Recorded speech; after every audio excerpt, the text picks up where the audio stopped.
மகாராஷ்டிராவில் எப்படி சிவசேனா கட்சி காணாமல் போனதோ அதுபோன்று தமிழ்நாட்டில் பல அரசியல் கட்சிகள் காணாமல் போகும் என்று நாம் தமிழர் கட்சியின் தலைமை ஒருங்கிணைப்பாளர் சீமான் தெரிவித்துள்ளார்.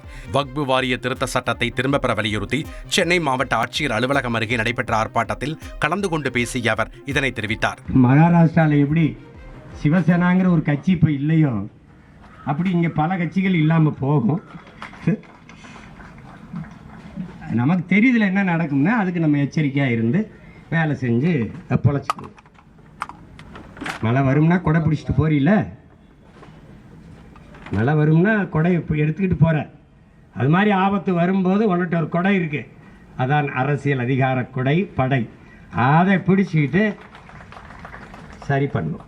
மேலும் தம்மீதுள்ள வெறுப்பில் சீமானுக்கு ஓட்டு போட்டு விடுவார்கள் என்றுதான் தொடர்ந்து தமிழகத்தில் தீர்மானங்கள் நிறைவேற்றப்பட்டு வருவதாக கூறினார். புதிதாக அரசியலுக்குள் வருபவர்களை கண்டு பயப்படுவர்கள் அல்ல தேமுதிகவினர் என்று விஜயகாந்தின் மூத்த மகன் விஜயபிரபாகரன் தெரிவித்துள்ளார். திண்டிவனம் அடுத்த ஆத்தூரில் விஜயகாந்த் உதவியாளரின் இல்ல காதணி விழாவில் கலந்து கொண்டு பேசிய அவர் எதிர்நீச்சல் போட்டே பழக்கப்பட்ட கட்சி தேமுதிக என்று தெரிவித்தார்.